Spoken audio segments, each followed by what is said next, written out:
Hola, bienvenidos al curso de Sistemas de Alcantarillado. En la sección del día de hoy vamos a ver la metodología para el diseño de un alcantarillado. Esto es válido tanto para un alcantarillado pluvial como para un alcantarillado combinado. Pero en la sección de hoy vamos a ver lo que es un alcantarillado de aguas residuales. Entonces recordemos que un alcantarillado de aguas residuales es el conjunto de tuberías y otras estructuras que se encargan de captar, transportar y disponer correctamente las aguas residuales. Entonces, cuando uno va a diseñar un tipo de estos alcantarillados, uno parte de una distribución urbana, o sea, cómo están ubicadas las viviendas a las cuales les vamos a diseñar el sistema de alcantarillado. Por lo general, un sistema de alcantarillado pues, puede tener viviendas o puede tener industrias. Para nuestro caso tenemos una serie de viviendas ubicadas en estas manzanas, ¿sí? Y tenemos una zona industrial. O sea, este plano, eso lo hace el arquitecto, lo hace el ingeniero civil, y el ingeniero civil o sanitario se encarga de entrar a proyectar las redes. Entonces, lo primero que uno hace con este plano urbano es ubicar las tuberías de las redes principales. Recordemos que las viviendas deben descargar por el frente de sus casas sus aguas residuales, o sea, las viviendas descargan su agua residual por el frente de las casas. Entonces, en este tipo de alcantarillados tenemos más o menos la siguiente distribución. Entonces, en un alcantarillado es fundamental conocer dónde vamos a llevar las aguas residuales. La podemos llevar a un alcantarillado o, como en este caso, a una planta de tratamiento de aguas residuales. O sea, esta es la planta que va a entrar a depurar, va a entrar a mejorar las condiciones de esas aguas residuales. Entonces, les reitero pues, que aquí tenemos ubicadas las viviendas por los 4 costados de cada manzana, o sea que es necesario proyectar redes por los 4 costados de cada manzana, ¿sí? Entonces aquí tenemos pues todas las redes indicadas y la red que se encarga de llevar todas esas aguas residuales a la petar. Después de tener ubicadas las redes, entro a ubicar las cámaras de inspección, ¿sí? Entonces recordemos que las cámaras de inspección se entran a proyectar en los arranques, o sea, al inicio del alcantarillado, en cambios de dirección, en cambios de pendiente, en cambios de material o en la unión de 2 o más colectores. Por acá, aquí se unen 2 colectores o aquí se unen 3 colectores. Entonces, en esos casos es necesario proyectar cámaras de inspección. O sea que aquí tenemos ubicadas las tuberías y tenemos ubicadas las cámaras de inspección. Entonces, aquí tenemos una cámara por un cambio de dirección, etcétera, etcétera. Después de tener ubicadas estas cámaras, estas tuberías, es necesario entrar a realizar un levantamiento topográfico. Entonces se envía a la comisión de topografía y nos entran a levantar las coordenadas, ¿sí? Y la altura, la cota terreno de cada una de estas cámaras. También nos entra a determinar la longitud entre cámaras.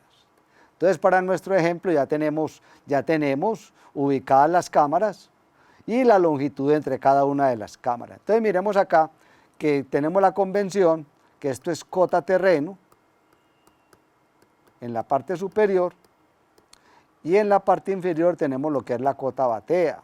Los alcantarillados se diseñan por cotas bateas. Entonces, aquí en la parte superior tenemos la cota terreno. Entonces, por ejemplo, la cámara 1, esta es la cámara 2, esta es la cámara 3, o sea que cuando yo hago levantamiento topográfico, también entro a darle una nomenclatura a las cámaras, a identificar las cámaras. Y entonces 2 cámaras nos entran pues a ubicar un tramo. Entonces recordemos que los alcantarillados se diseñan tramo por tramo. Entonces de aquí ya tenemos el plano topográfico, o sea, tengo ubicadas las viviendas, ¿sí? Tengo ubicadas las redes y tengo ubicadas las cámaras. El otro paso que sigue es entrar a identificar cómo es las áreas tributarias de cada uno de los tramos. Entonces, cuando tengo cuadrado, miremos que esto es 50 por 50, esto es un cuadrado, La forma más fácil es dividir ese cuadrado en 4 triángulos. Entonces aquí tengo otro cuadrado, o sea que aquí tengo otro cuadrado. Entonces tengo 50 y 50, 50 por 50 dividido por 4. Este es el área tributaria de cada uno de estos triángulos. Uno cuando hace el trazado, trata pues de que la figura geométrica que le resulte a uno, una la puede entrar a calcular con una fórmula geométrica. Entonces ya sabemos que el área del triángulo es un medio de la base por la altura, o el área del cuadrado dividido por 4. Esa es la forma pues de calcular el valor del área propia de cada uno de los tramos. Cuando tengo rectángulos, por el paralelo al lado mayor, trazo una línea que me divida el lado menor entre 2. Entonces aquí tengo 50, esto sería 25, esto sería 25, y este valor también sería 25, porque esto es un triángulo equilátero. Entonces ya puedo con ese trazado, ya puedo encontrar que el área del rectángulo está compuesta por 2 triángulos más 2 trapecios. ¿Sí? O sea que aquí tengo otro rectángulo y es lo mismo. Para nuestro caso, pues asumimos una distribución urbana pues muy perfecta, que eso por lo general en la práctica no se da. Pues las manzanas no son tan precisas como fue en nuestro caso. Entonces ya tenemos ubicados los diferentes tramos y las diferentes áreas propias de cada uno de los tramos. Y miremos las convenciones que tiene el plano de áreas tributarias. Este es el primer plano producto de nuestro trabajo. O sea, es un plano donde se muestran los diferentes tramos y para cada tramo su forma de su área y el valor de su área propia. A renglón seguido yo entro más o menos a identificar cómo es la forma de las cañuelas. Recordemos que la cañuela es como se mueve el agua en el fondo de la cámara. Entonces, por ejemplo, la cámara 1, que es un arranque porque es la cota superior, que es la cota 100, es arranque hacia la cámara 2 y es arranque hacia la cámara 4. O sea que la cámara 1 tiene arranques en ambos sentidos. La cámara 2 llega a una tubería, sale y salen 2.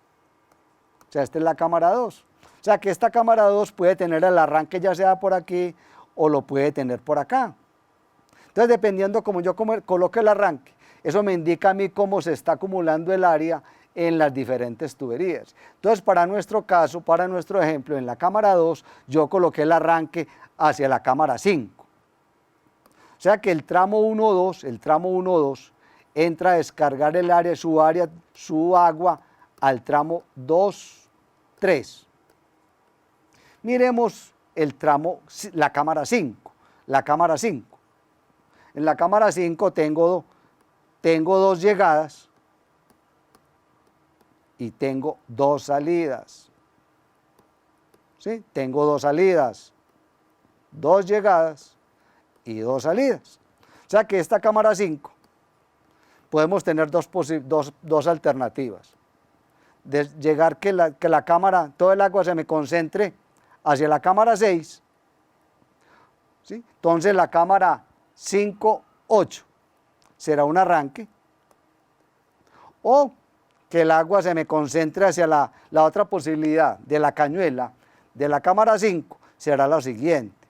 Llego, tengo 2 llegadas, coloco el arranque hacia la cámara 6 y el agua se me concentra hacia la cámara 8. O sea que esa es la forma como yo puedo entrar a proyectar las diferentes cañuelas. Entonces, de acuerdo a la alternativa seleccionada, yo entro a saber cómo el agua se me va acumulando en los diferentes tramos.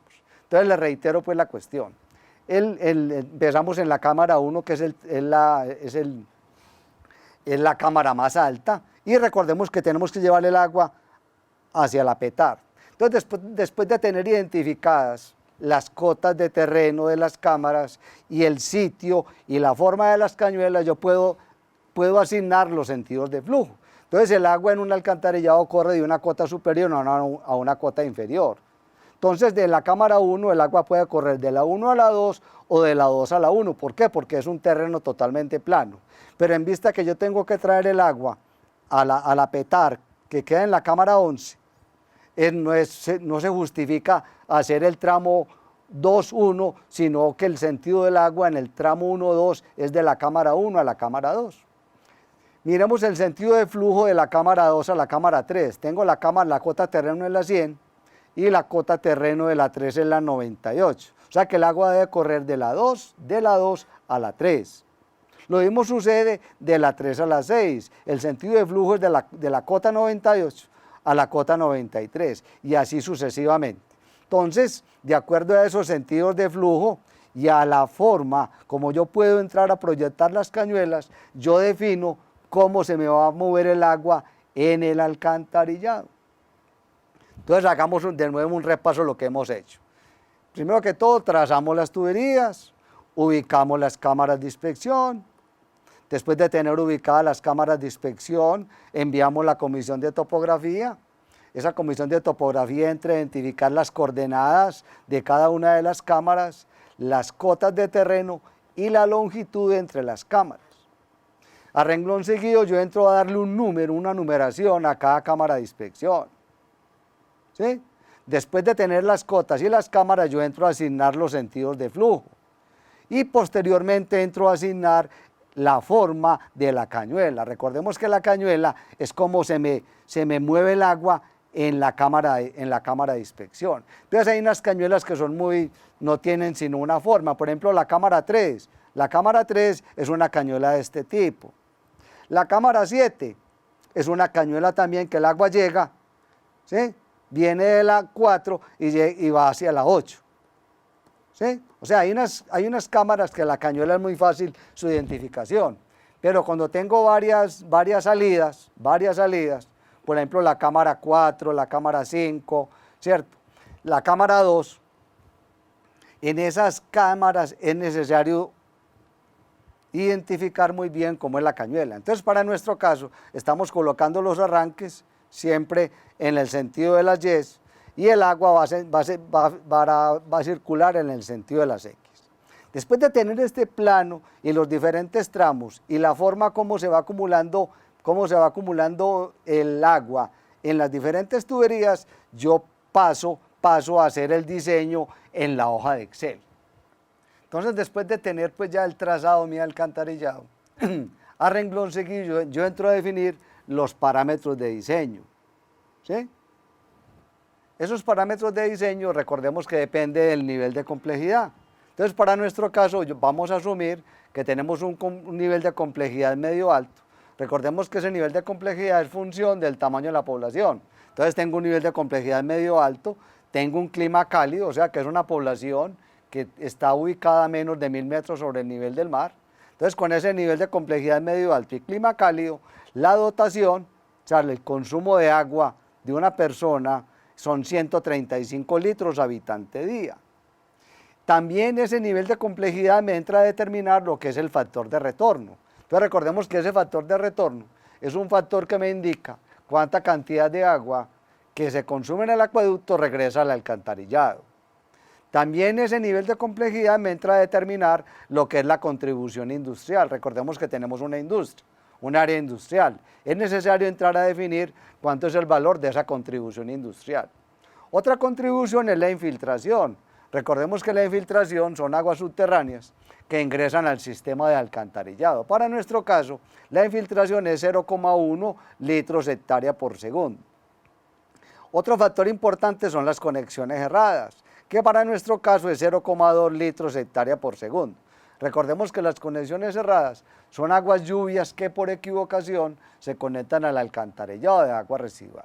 Otro punto importante es definir la densidad de saturación, o sea, cuánta es la densidad máxima, cuántos son los habitantes máximos que se pueden ubicar en mi zona en mi urbanización o en mi municipio en habitantes por hectárea. Para nuestro caso vamos a asumir una densidad de 400 habitantes por hectárea. Y vamos a definir el tipo de tubería. Entonces vamos a trabajar con una tubería de PVC, cuyo coeficiente de Manning es 0.01, ¿sí? 0.01. Entonces recordemos las diferentes componentes del sistema de alcantarillado. Entonces recordemos que lo primero que tenemos es la identificación del tramo. Este numerito 1 acá me indica qué tramos son arranques. Entonces recordemos que el tramo 1.2, que el tramo 1.4, que el tramo 2.5, el tramo 4.7 y el 5.8 son arranques. O sea que por eso lo identificamos con este numerito 1.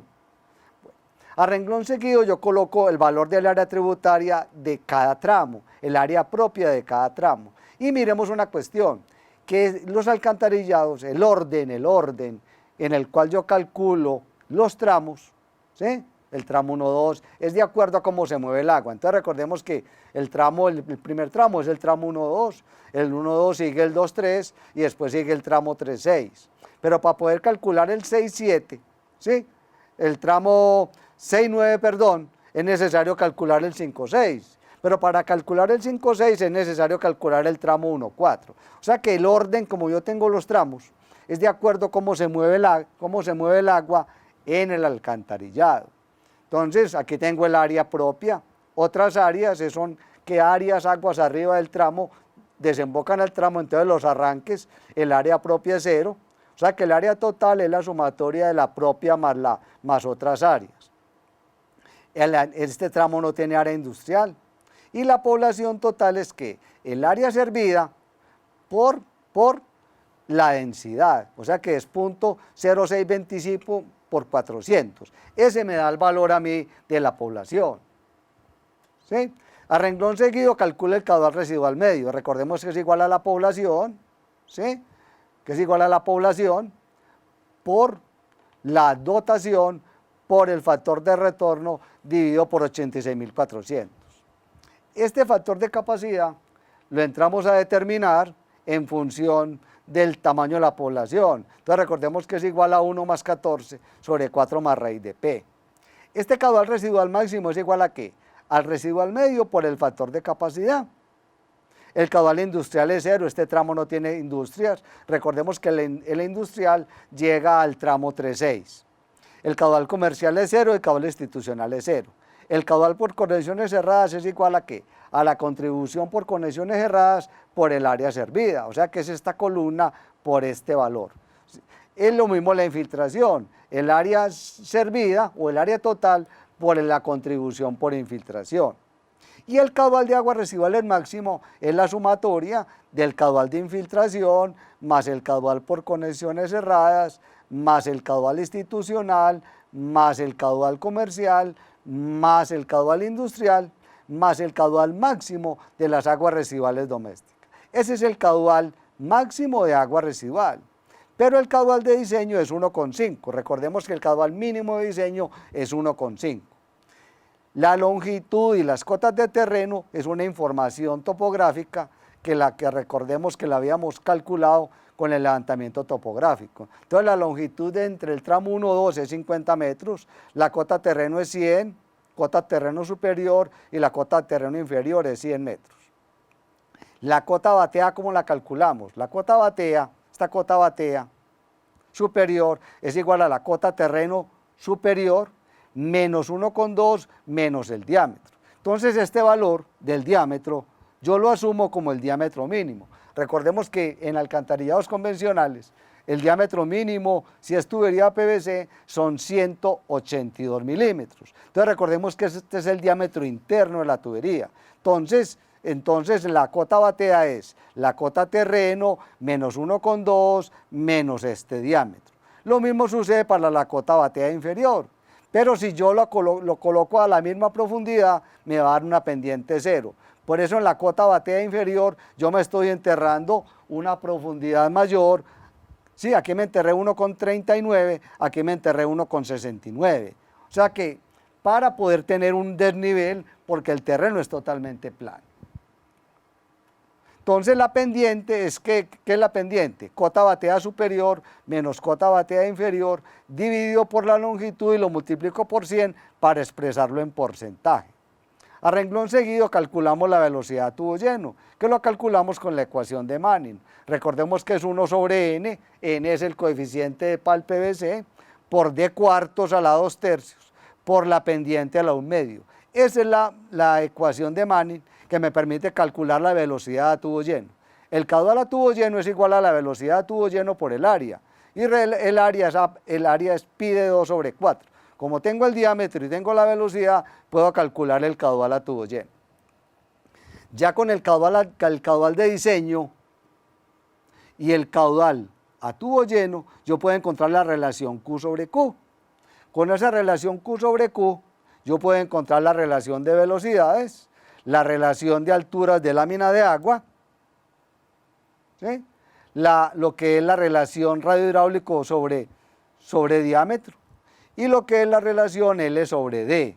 Entonces recordemos que el Q sobre Q conocido, yo puedo utilizar las ecuaciones empíricas, puedo utilizar la gráfica o puedo utilizar los valores de la tabla. O sea que hay tres metodologías para calcular estas relaciones B sobre B, H sobre D, radiohidráulico sobre D y L sobre D. Entonces ya con este Q sobre Q calculo B sobre B, conocido B sobre B, la velocidad a tubo lleno, yo puedo calcular la velocidad de agua residual. Conocido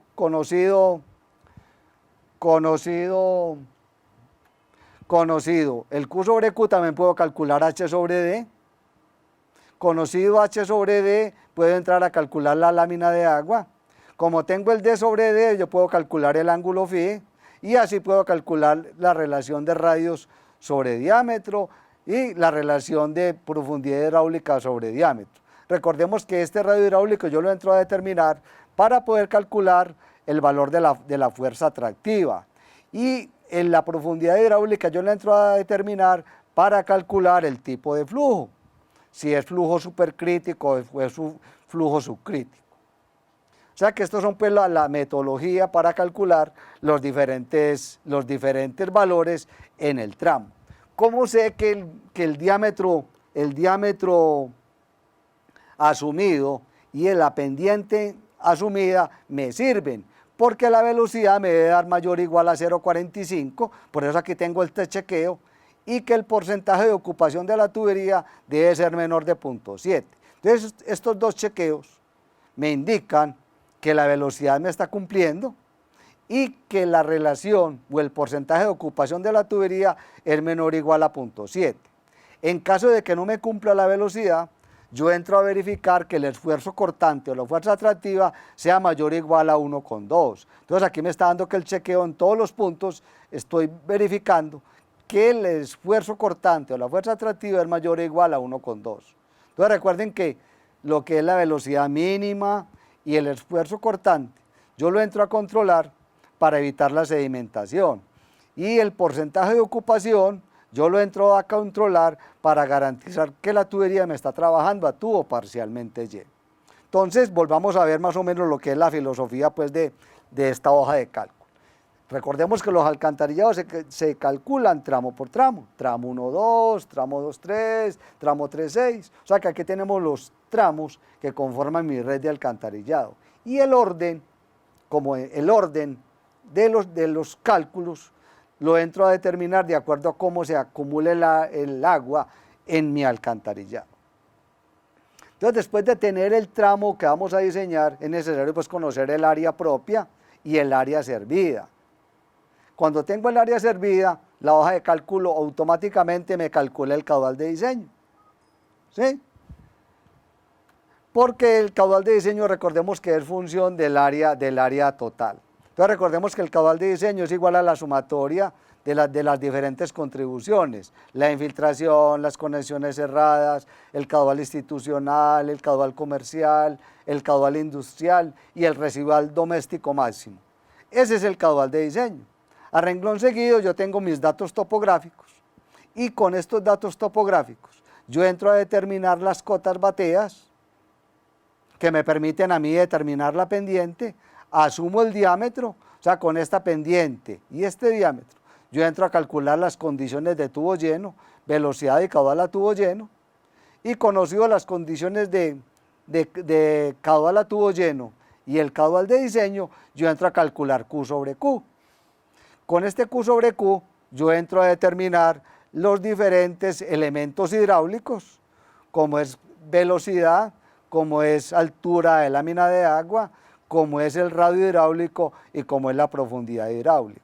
Entonces, ¿cómo sé yo que los valores asumidos de diámetro y pendiente son buenos? Si la velocidad real es mayor de 0,45 y que el porcentaje de ocupación es menor de 0,7. ¿Sí? Si la velocidad no me cumple, pero el esfuerzo cortante me cumple, quiere decir que el tramo quedó bien. O sea, en el tramo no va a haber ni sedimentación y la tubería va a trabajar a tubo parcialmente lleno. Después de tener diseñado el tramo, yo entro a calcular lo que es la caída, cuál es la pérdida de energía en ese tramo. Entonces recordemos por la teoría del capítulo que dependiendo del tipo de flujo, hay una metodología para calcular ese H sub I.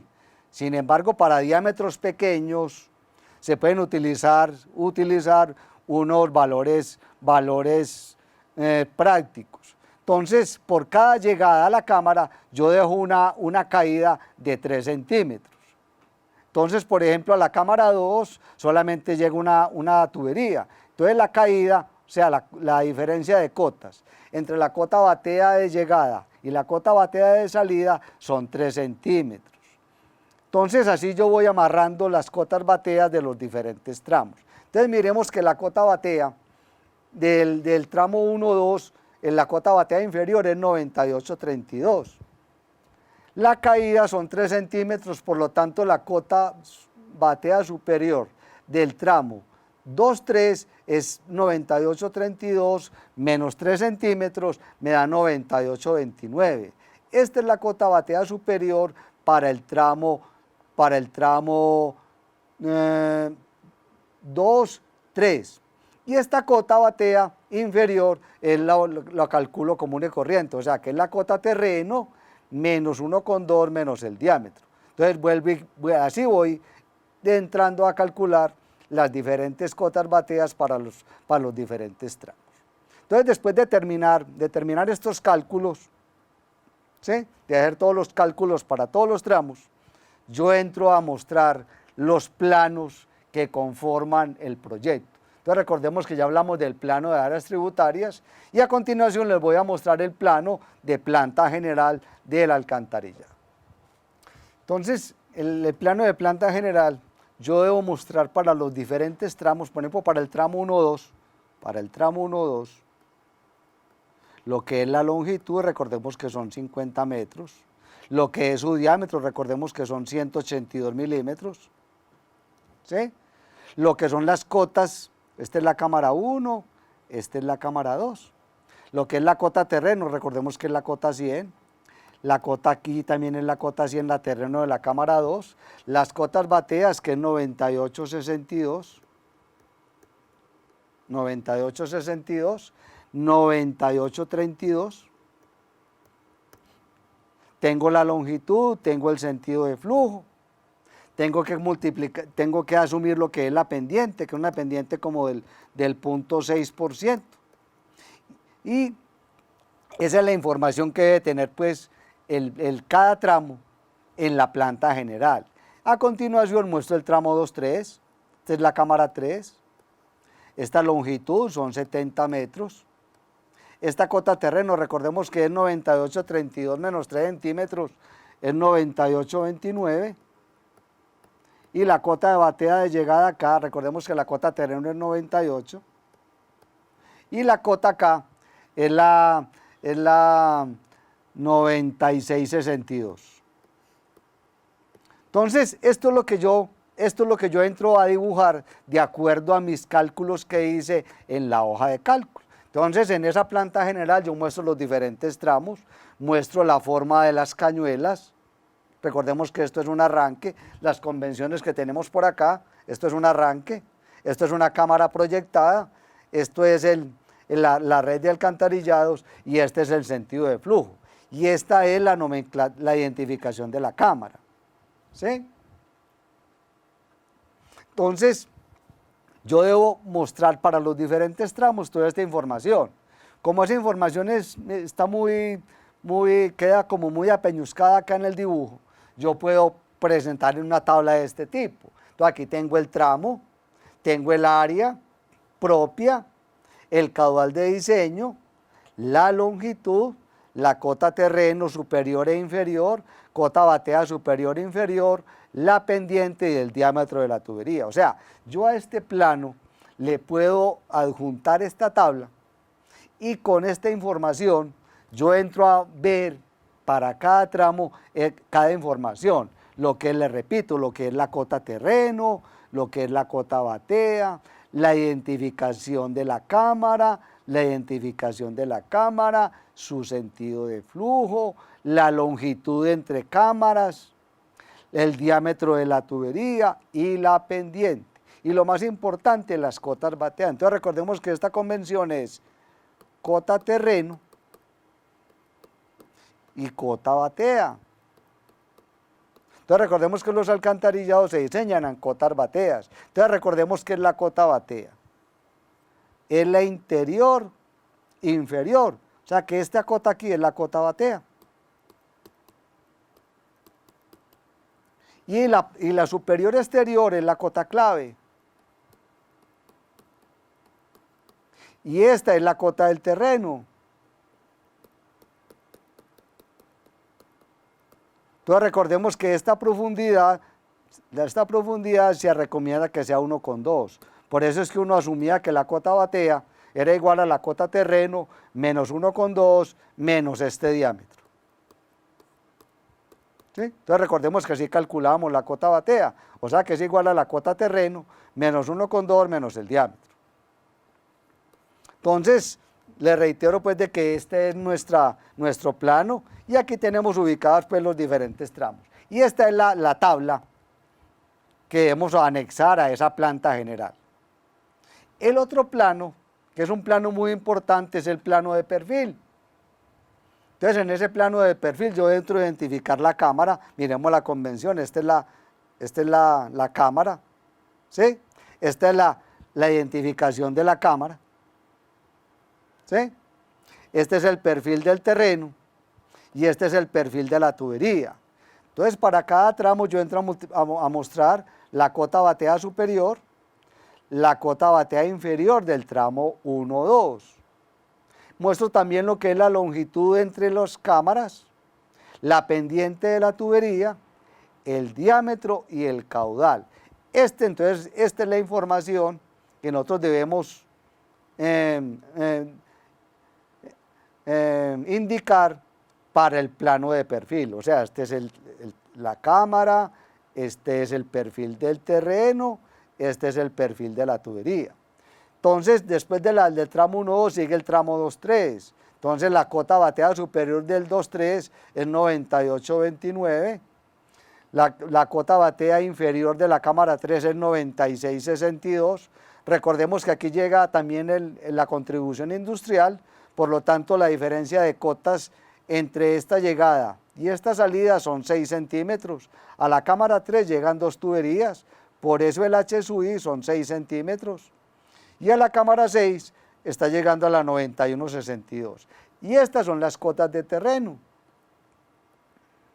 Este es la longitud, este es la pendiente, este es el diámetro y este es el caudal de diseño. Entonces miremos cómo el caudal de diseño va aumentando. O sea que uno dibuja el perfil en el sentido de cómo se va acumulando el agua en la tubería. El plano de planta y el plano de perfil se complementan. Entonces recordemos que un proyecto de alcantarillado uno entra a mostrar 3 planos. El plano de áreas tributarias, ¿sí? El plano de áreas tributarias, el plano de planta general y el plano de perfiles. Esos son los 3 planos que entra uno a producir cuando hace un diseño de un alcantarillado. Y recuerde que partimos de un plano urbanístico, que ese plano urbanístico nos muestra cómo están ubicadas las viviendas y cómo están ubicadas las vías. Entonces recordemos que las redes las debemos siempre trazar por vías públicas. O sea, yo no puedo trazar una tubería por zonas privadas. Por eso las tuberías se trazan por acá, etcétera, etcétera. Entonces eso era lo que les quería pues hoy mostrar, lo que es pues la metodología para un diseño de un alcantarillado. Para nuestro caso fue un alcantarillado de agua residual, pero esto también es válido para un cálculo de un alcantarillado pluvial o para el cálculo de un alcantarillado combinado. Bueno, con eso muchas gracias por haber y espero de que hagan preguntas cuando nos toque interactuar de esa manera.